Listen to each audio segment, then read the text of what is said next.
Universidade de São Paulo, pesquisador do SEBRAP, professor Henrique Sader, professor de Sociologia também da Universidade de São Paulo e assessor da Secretaria de Bem-Estar Social do município, e Jorge de Lorenzetti, da Secretaria de Formação da CUT Nacional.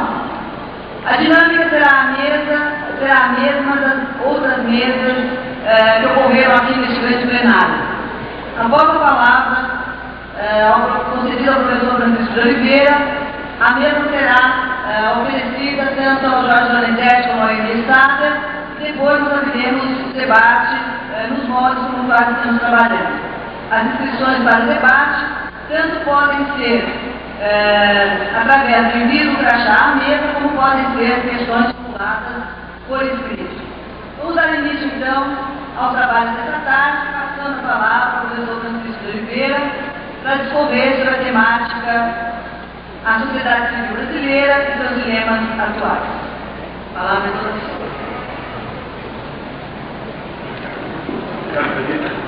Eu vou ficar de pé porque aqui já basta a pouca altura. Com uma satisfação, eu venho aqui já, acho que pela segunda ou terceira vez, me unir aos assistentes sociais no seu congresso que realiza anualmente. Eu vou direto ao tema para não perder muito tempo. Quais são os dilemas da sociedade civil no Brasil de hoje? A meu ver, o dilema crucial, central, é o descompasso entre as organizações dos setores civis dominados e as organizações dos setores civis dominantes. A meu modo de ver, esse é o dilema crucial e principal. Setores civis, mesmo porque a sociedade civil é um conceito que engloba, evidentemente, coisas que todos nós sabemos, o conjunto de toda a estrutura social, de toda a sociedade. E, portanto, ele é um conceito, até certo ponto, neutralizante dos antagonismos, posto que estão aí, neste conceito, dentro dele, dominantes e dominados. Portanto, é preciso começar a fazer certas distinções, porque os dilemas não são os dele. Entretanto, vou me ater ao tema proposto. Evidente também, este congresso mostra a reiteração do congresso que vocês vêm mostrando seguidamente, que a sociedade civil e os setores expressivos dela, desde os setores do operariado, trabalhadores braçais e trabalhadores dos serviços, até de trabalhadores como assistentes sociais, de intelectuais, vem se organizando cada vez melhor, ao ponto de que vocês conseguem lograr uma reunião desse porte, desta organização, o que não é fácil. Há alguns anos atrás, há uma dezena de anos atrás, há uma quinzena de anos atrás, isso era impensável, não certamente pelos problemas da complexidade da organização de uma reunião desse tipo, mas pela falta de elementos estruturadores de uma reunião desta. Isto é, pela falta da maior presença propriamente dos profissionais da assistência social na cena política brasileira. Posto que assistentes sociais é uma antiga profissão, mas vocês estavam relegados, como grande parte dos trabalhadores em vários setores da sociedade brasileira, a funções, ou digamos assim, Há lugares que eram lugares tidos como privados, fora da cena pública. Foi preciso o trabalho da organização a partir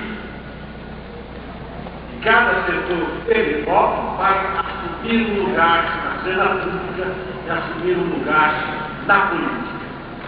Isso é extremamente novo e é o que nós estamos vendo já há algum tempo. E é esta soma que, na verdade, é responsável, digamos, pelas transformações mais importantes que o país vem conhecendo, pelo menos na última década. Transformações que, às vezes, nós tendemos a considerar epidérmicas, desde que não atendem realmente aquilo que queremos e não chegam a objetivos mais fundamentais, mas que é preciso não banalizar, como a transformação democrática, por exemplo. Isso deveu-se à organização desses setores, que eu estou chamando dominados, não por dividir a sociedade maniqueisticamente, mas, evidentemente, para quebrar essa homogeneidade, essa neutralidade que o conceito de sociedade civil poderia induzir a pensar. Sociedade civil é também, ou dela faz parte também, a Federação das Indústrias do Estado de São Paulo, que não é a mesma coisa, evidentemente, que a organização dos assistentes sociais. Não é, de vários pontos de vista, não preciso repetir, vocês sabem tão bem quanto eu. E tanto os trabalhadores como os assistentes sociais, operários, que é o representante da CUT, não preciso fazer homenagem por tudo isso, nobres intelectuais, aqui junto com o professor Edersal, tanto ele sabe, o Eder já se foi, infelizmente, para ele pertence. Nos organizamos, fomos a reuniões da SBPC, transformamos uma reunião de elite numa reunião que não é de massa, porque virou espetáculo de chacrinha, virou de massa do ponto de vista da sua qualidade política. Transformamos as reuniões da SBPC, não um partido político, como dizem ainda aqueles que tentam se refestelar em suas torres de marfim, mas transformamos-a numa atividade política. Não transformamos a pesquisa numa atividade política, mas politizamos as reuniões dos cientistas. Não no velho sentido de cientista, de tentar tirar coelhos da cascola política, mas no sentido de que toda atividade de pesquisa é fundamentalmente também uma opção, e opções são sempre opções de caráter político. Então, foi também atividade desse tipo, e, portanto, estamos aqui perfeitamente à vontade, e é desse conjunto que parte dessa sociedade civil conseguiu levar o regime autoritário ao seu esgotamento. Não foi esgotamento por cansaço. O regime autoritário não foi um corredor de maratona que aos 5 mil metros cansou, botou a língua de fora e disse basta. Fomos nós que botamos a língua dele de fora. Foi ele, fomos nós que o cansamos. E não podemos, essa foi uma das nossas debilidades, além de o cansaço, jogá-lo fora. E isso faltou fazer. Tivemos que fazer, por falta de força, uma transição negociada. Tudo bem. Parte dessa sociedade civil, a estrutura social da sociedade brasileira, aproveitou a carona do enorme esforço que os outros setores da sociedade, basicamente dominados, fizeram para sair da camisa de força do autoritarismo. E pegaram a carona e estão aí a dar lições de democracia. Os empresários foram os últimos a aderir a se lançar enquanto trato social. Alguns, verdade, pessoalmente, como pessoas, minha posição política, minha opção não me leva a ser canalha, fazer justiça, mas enquanto trato social, foram os últimos. Houve, dentro de ano, indivíduos isoladamente, exemplares quixotescos, como Teotônio de Vera, que ele saiu a campo, mas não falava em nome da sua classe social. Foi um exemplar digno de quixotismo pessoal. Não era a burguesia brasileira que estava ali, de jeito nenhum. Foi a última que pegou carona no esforço das outras classes sociais. Está bem. E um regime democrático é feito de exclusividade e muito menos é feito só para nós. Uma das grandes tarefas é o que pesa mais. Por isso o esforço é maior, por isso o peso é maior, é que precisamente uma das grandes tarefas da sociedade civil, destes setores da sociedade civil, consiste, nossa minoria, quando a gente vê no jornal, todos os dias, a curva, a ironia, a disfarçatez, o que trata as classes dominadas, os grupos sociais dominados, dizendo o contrário.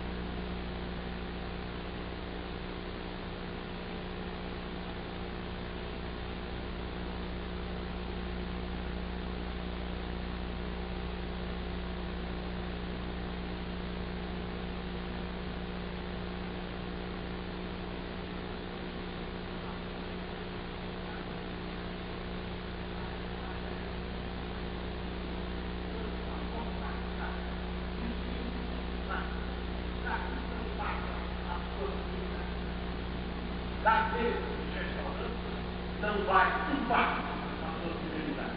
Termina exatamente aí. Quem os está civilizando, chamando-os para acordos civilizados, está na cara e está nos jornais. É um Vicentinho, capial saído dos capulógios do outro Brasil.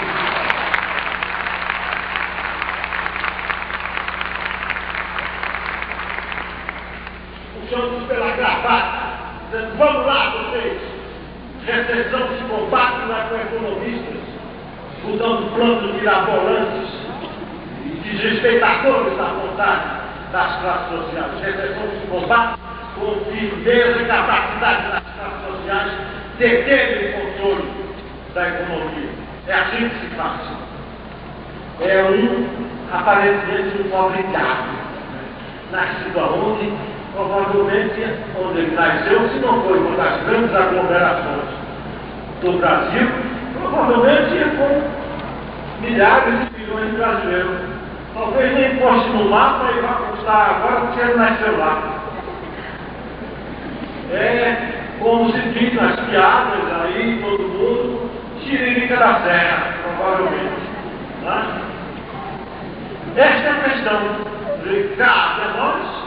Eu não estou colocando uma posição do Vicentino, não faço essa graça, nasci muito melhor do que ele, pude estudar, chegar até a universidade, mas sim, desde há muito, lutando pela democracia e pelos direitos dos trabalhadores, como ele, mas é desse tipo de luta que cabe a nós e tem cabido a nós civilizar a classe dominante no Brasil.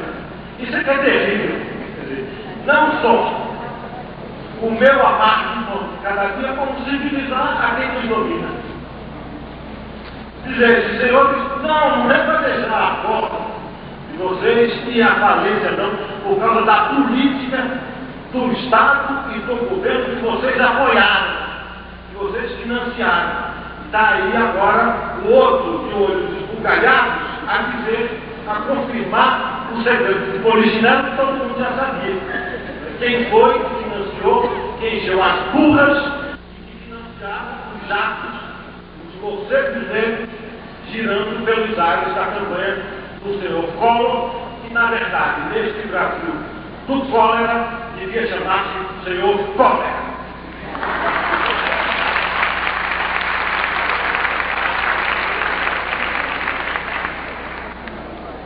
Essa é a questão central, é esse descompasso entre a organização e a capacidade que nós revelamos, com toda a ironia, com todo o desprezo, com toda a disfarçatez, e a de amplos setores dominantes. Daí, de novo, isto que tentam transformar num episódio de uma briga familiar. De novo, no espetáculo da disfarçatez revelada, segredo de Polichinelo, outra vez, pelo irmão. Engraçado como a empresa trata a família com os termos imperiais. O primeiro irmão, o segundo irmão. A Folha hoje até é mais política, porque traz uma página interna e trata também da família imperial. Então, vocês transfiram os nomes e está tudo na mesma coisa. Essa vez um grupo de amigos meus dizia, alguns que um que tinha uma casa lá em Paraty, por um acaso, né? Ele era mais uma casa lá em Paraty, não era casa, não era da turma dos sociais do Rio e de São Paulo. E aí começaram a restaurar as casas, e tinha um beijamão, como se estivesse vivendo no Império. Enquanto esse príncipe que está aí, esse que apareceu isso na Folha, começou a construir uma casa fora da cidade, toda modernosa. Dizia Nelson Rodrigues, um canalha do teatro brasileiro, um grande canalha do teatro brasileiro, modernosa era uma mistura de moderno com horrorosa. Modernosa, e a comissão foi logo reclamar o que. Mas logo o senhor vai construir uma casa de arquitetura diferente da nossa. Ele disse, mas o que tem mais? Eu estou fazendo fora do Brasil, ele disse para aqui. Mas não faça isso, mas história da arquitetura geral, você participou da civilização brasileira. Ele disse, vocês não querem mudar nada? Então, restaure a monarquia e tronem de novo, que tudo voltará a ser como antes. Eu restauro, inclusive, o beija-mão. Então, colhem uma folha da Folha de São Paulo em cima da outra e ficará tudo como antes. O irmão mais velho é o primeiro irmão. Não é que a gente diz o nosso irmão mais velho. Os termos são imperiais. É este descompasso o problema central da sociedade civil, tal como o tema que vocês propuseram no seminário, no nosso trabalho de hoje, a mim me parece. Do que é que isso? O que resulta desse descompasso? Evidentemente, nenhuma sociedade civil é homogênea. Seria espantoso se o Brasil fosse.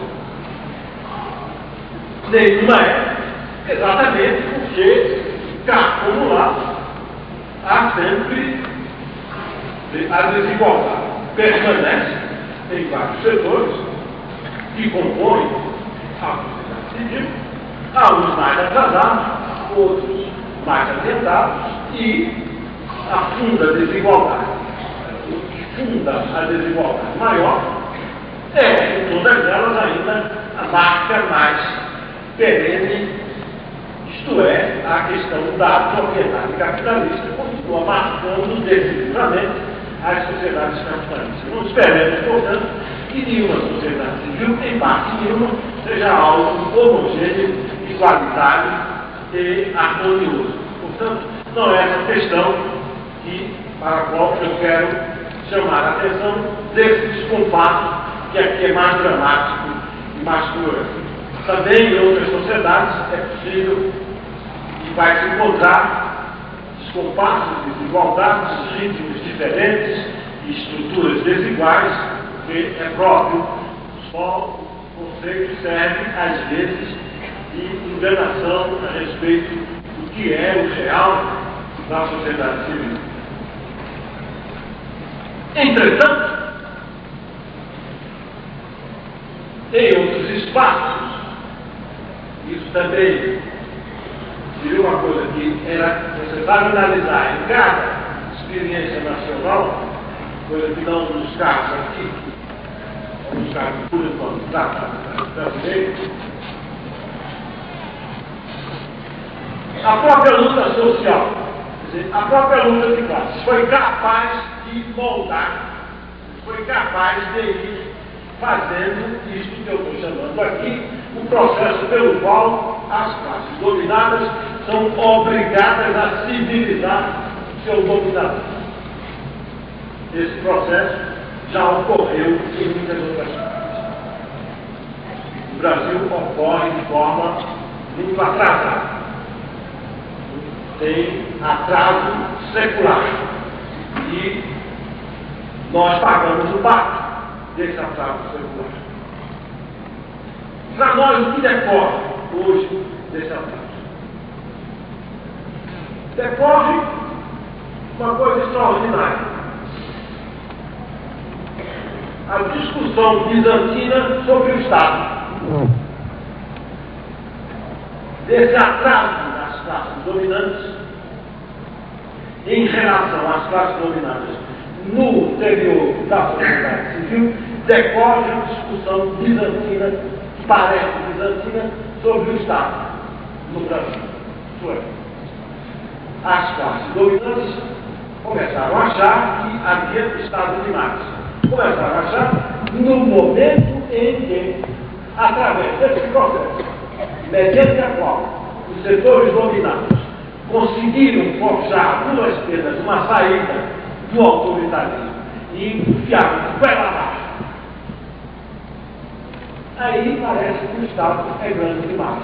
Aí é preciso desestatizar, desregulamentar e todos os mais verbos que a imprensa está inventando para quê?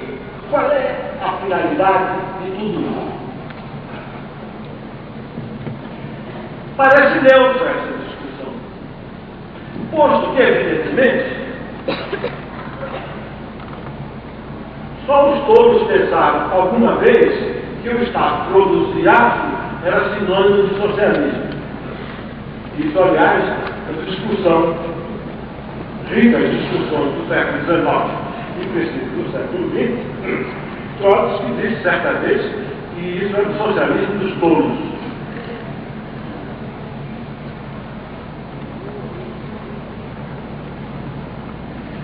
E aqui eu mostramos que todo espectro não tem nenhum compromisso com igreja nenhuma, nem particulares sectários. Isto é, eu sou sectário de todos os pontos de vista.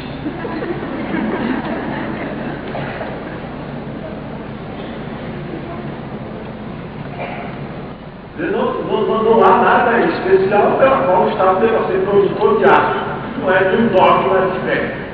Isso nem está em dogma nenhum, nem de socialista, nem de canto nenhum. Pelo contrário, se aposta o socialismo é precisamente não na estatização. A estatização foi um caminho especial, historicamente determinado, porque é preciso chegar a uma análise concreta desde as experiências do leste muito determinadas. A estatização nunca foi, teoricamente, um caminho do socialismo. Portanto, os socialistas, como eu, não padecem de amores nem mortes, de amores pela estatização. E estatização aqui significou, na verdade, ajudar o processo de acumulação de capital. Esclarecido esse ponto, que é, ao mesmo tempo, teórico e de enorme significação para o que ocorreu no Brasil, do que se trata quando está se falando em abstrato de tamanhos do Estado, de desregulamentar, de privatizar, de diminuir o tamanho. De que se trata? Se trata de algo muito grave. Se trata, na verdade, de reprivatizar uma série de relações sociais. É disso que se trata. Isto é, o atraso das classes dominantes por incapazes de estabelecerem relações sociais públicas com suas classes dominadas e de só terem relações sociais privadas, a relação social do chicote, a relação social da morte, a relação social do cativeiro, do cambão, do barracão de usina. Essas relações sociais são privadas. Essas classes sociais que nunca... E para não ficar, pensem no Nordeste ou na Amazônia, do São Antônio Hermílio de Moraes. Essas relações sociais privadas, elas nunca não chegaram a ser capazes de saberem elaborar com suas classes dominadas uma relação social pública, isto é, a relação social do capitalismo publicamente, assumida publicamente, transformada em assunto público. Quem fez isso foi, de novo, as classes dominadas. Quem bagunçou o coreto da política salarial da ditadura foram, de novo, as classes dominadas. Foram os operários de São Bernardo e de todo o ABC, que o seu Delfim Neto fazia decreto após decreto e eles derrubavam. Decreto após decreto e eles derrubavam. Porque a burguesia da Fiesp estava muito contente da vida de que as relações salariais se tornassem, de novo, relações privadas. E é disso que se trata quando está se falando de privatizar, de desregulamentar e de diminuir o tamanho do Estado. É isso, a isso que leva o atraso das classes dominantes em relação às dominadas na organização da sociedade civil. Este é o ponto crucial para o qual é preciso prestar atenção. Atrás dele vem as maiores aberrações. As aberrações que caem precisamente, a maior parte delas, no terreno de trabalho de vocês, que vai bater em privatização de presídio, como se os Estados Unidos fossem algum exemplo para ensinar alguma outra coisa ao mundo. É surpreendente. Com a palavra, Jorge Lorenzetti, da CUT Nacional. Em nome da Central Única dos Trabalhadores, quero cumprimentar todas as companheiras e os companheiros. É importante que a categoria consiga manter encontros como esse, que permite fazer uma reflexão sistemática dos seus problemas e dos seus desafios. Dispensa eu falar que eu me sinto muito bem contemplado nas duas intervenções, especialmente a do professor Chico de Oliveira, que fez aqui uma intervenção de sindicalista, em boa medida, e portanto me deixa numa situação de que eu não vou fazer uma de acadêmico, mas de tentar colocar alguns elementos do que eu penso que é o papel do movimento sindical, é o papel da CUT, enquanto uma parcela dessa sociedade civil. E tentar também, com todas as nossas limitações e um pouco também de improvisação em relação a esse tema, dizer um pouco do como a CUT está vendo os desafios de hoje.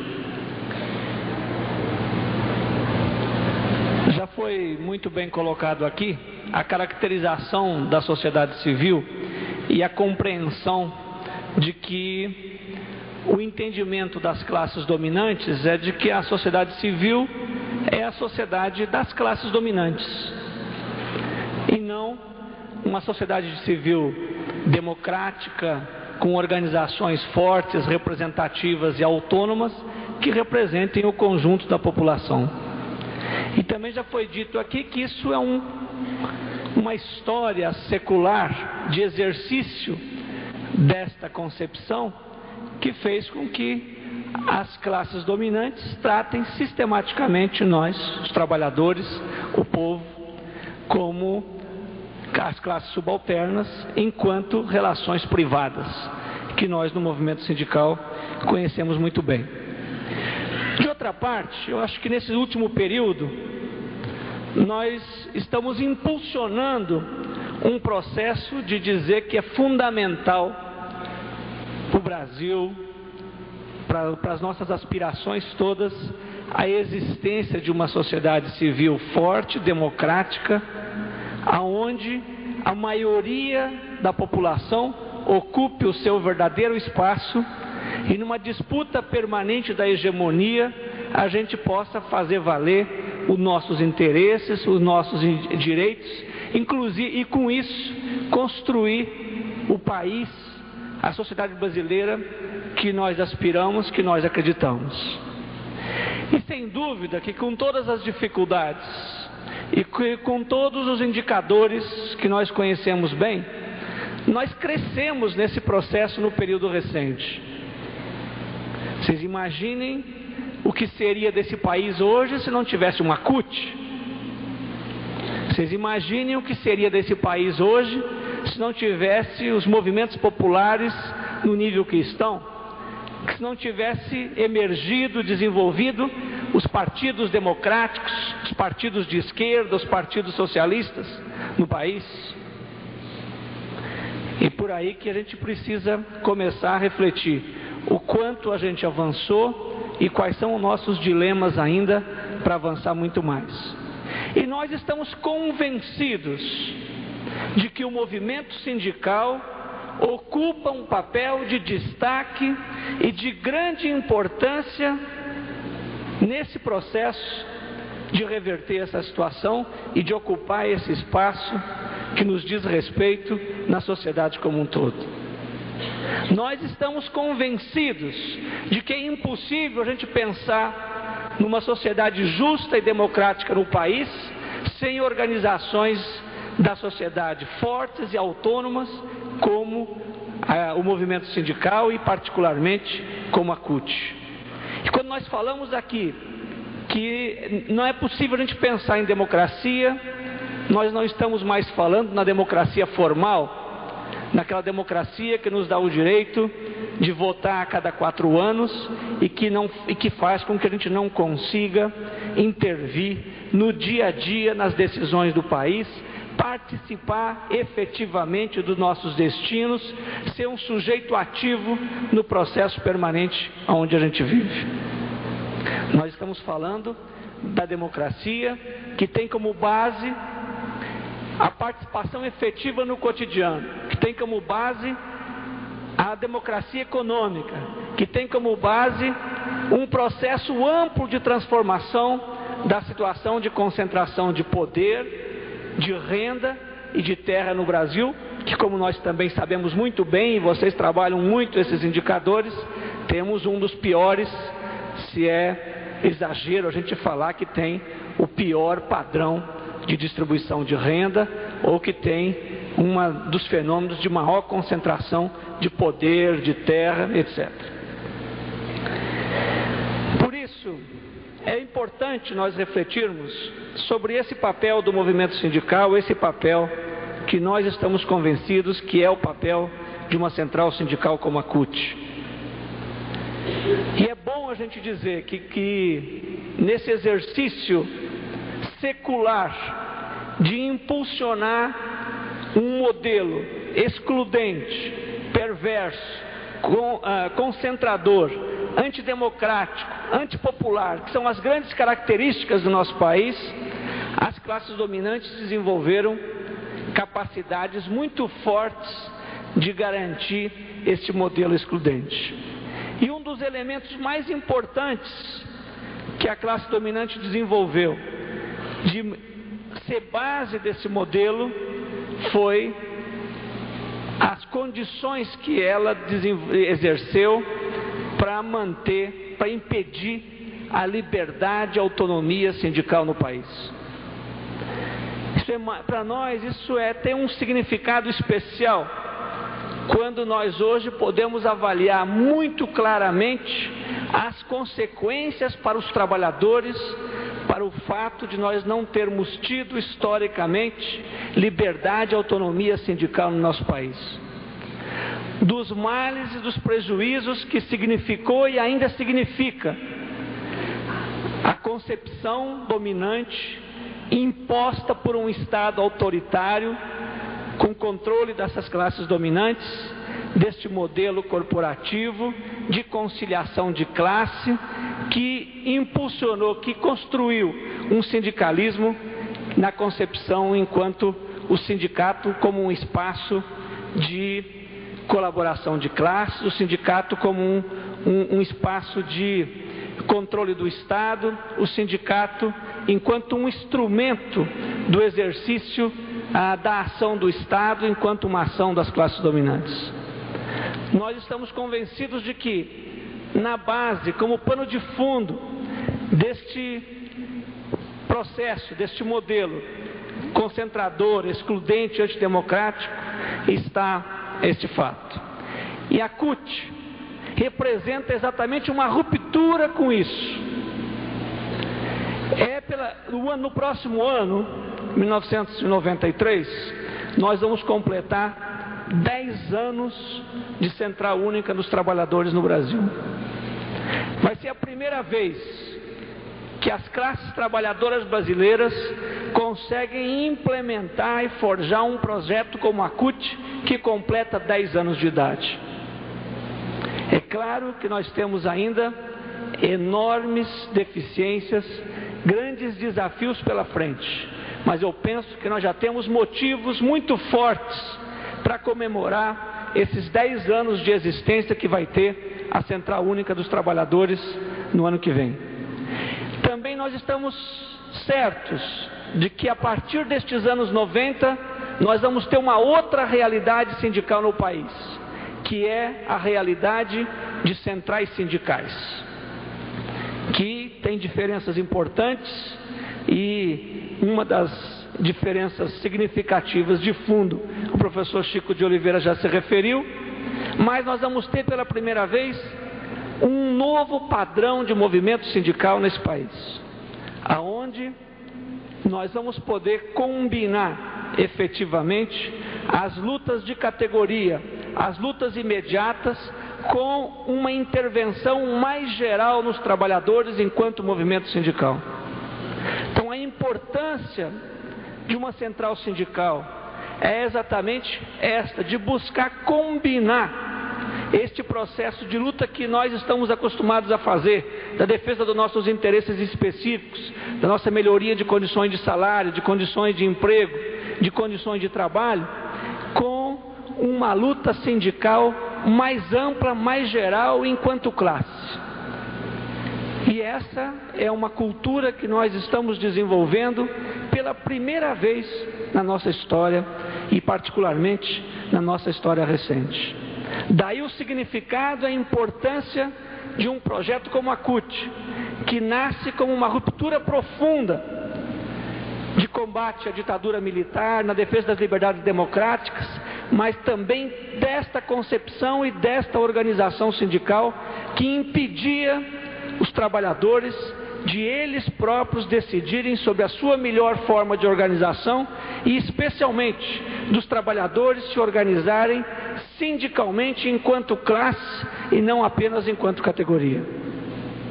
E sem dúvida que nós confiamos de que esse processo vai trazer uma transformação importante, é uma arma, um instrumento estratégico dos trabalhadores na transformação do país, nas perspectivas que nós acreditamos e que nós confiamos. Por isso que é importante nós podermos refletir um pouco sobre essa nova cultura sindical que nós estamos construindo, e o papel, os desafios deste sindicalismo, que reafirmou no 4º Congresso da CUT, de que é preciso a gente ir muito além da defesa de salário e emprego, que é preciso hoje o sindicato compreender a necessidade de representar e organizar o trabalhador, não apenas enquanto força de trabalho, mas o trabalhador enquanto um cidadão, que tem diversas faces de dimensões sociais, de relações, de necessidades, etc. Por isso que nós também tiramos como uma estratégia da CUT a exigência de nós combinarmos a nossa atuação, não só junto aos trabalhadores organizados, mas de nós ampliarmos num diálogo muito mais amplo para os milhões de trabalhadores que hoje estão no subemprego, no desemprego, na economia informal, nos trabalhos autônomos, etc. E mais, combinar a nossa ação dos trabalhadores organizados e com este campo de classe com uma intervenção muito mais ampla na sociedade, na defesa de políticas sociais, na nossa intervenção mais abrangente, no sentido de combinar então a luta imediata, a luta específica com um projeto mais amplo que nós devemos desenvolver. É por isso que, apesar da crise que nós estamos atravessando, apesar do desgoverno e do neoliberalismo que está aí sendo colocado, apesar do aprofundamento da recessão e da deterioração das condições de vida e trabalho da grande maioria da população brasileira, que faz com que o movimento sindical tenha dificuldades excepcionais, e é histórico, nós conhecemos muito bem as dificuldades nestas situações, que faz com que a gente tenha um fortalecimento ainda das iniciativas corporativas, não é verdade? Todos nós, as nossas categorias, estamos muito mais preocupados nesse momento no que se diz aí no jargão sindical de cada um salvar sua pele, de salvar o seu emprego, de salvar o seu salário, de salvar os interesses da sua categoria, aonde tem dificuldades especiais numa conjuntura como essa, de nós impulsionarmos uma luta mais geral, uma nova dinâmica que faça com que a gente seja capaz de utilizar, por exemplo, plenamente o potencial de força e de poder que já tem hoje a Central Única dos Trabalhadores, que é uma central que hoje representa 1.800 sindicatos, mais de 4 milhões de trabalhadores sindicalizados, e que nos contratos de trabalho que nós fazemos em todo o país, englobamos 17 milhões de trabalhadores. É claro que nós ainda temos uma dificuldade real de representar, mobilizar e dirigir efetivamente esse conjunto e, em articulação com os outros setores, ser uma força que nós esperamos ser, que nós queremos, que é necessário para a gente intervir nos verdadeiros problemas do país. Porém, com todas essas dificuldades, nós temos que avaliar que a consolidação da CUT é um processo histórico de grande importância e vai se constituir, sem dúvida nenhuma, nesta ferramenta estratégica dos trabalhadores. E nós tiramos algumas prioridades para esse período, algumas prioridades para esses próximos 2 anos, que eu penso que estão muito de acordo com as nossas prioridades que vocês estão discutindo e também com as questões que foram colocadas aqui. Nós tiramos 2 vertentes do nosso trabalho. De um lado, é preciso nós qualificarmos a luta contra o neoliberalismo.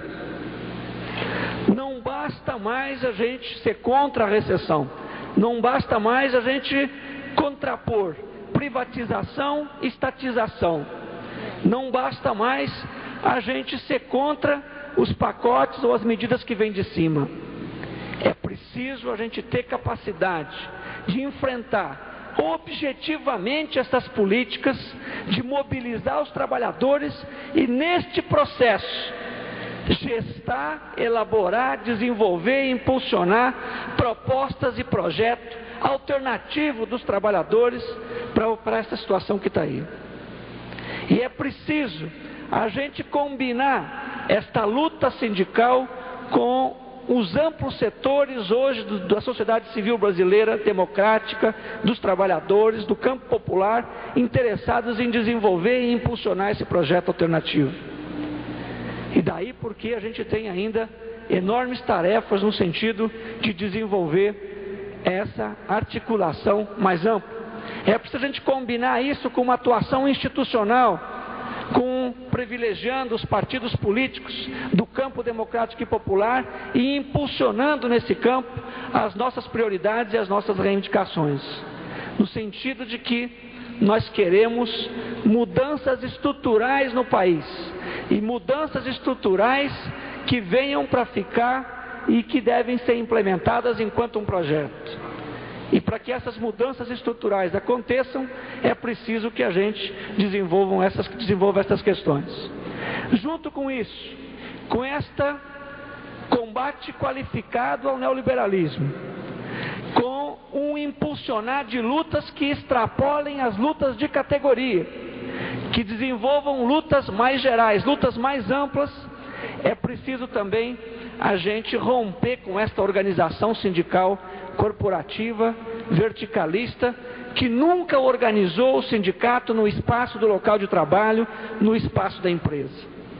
Então nós estamos impulsionando, enquanto projeto prioritário da CUT, nesse período, uma nova organização sindical, aonde ela se dê a partir do espaço do local de trabalho, a partir da empresa, para que os trabalhadores, intervindo desde o processo de trabalho na base até as suas necessidades nacionais, a gente possa se somar com os outros atores sociais com quem nós estamos juntos nesta jornada que nós todos esperamos seja uma jornada vitoriosa. Obrigado.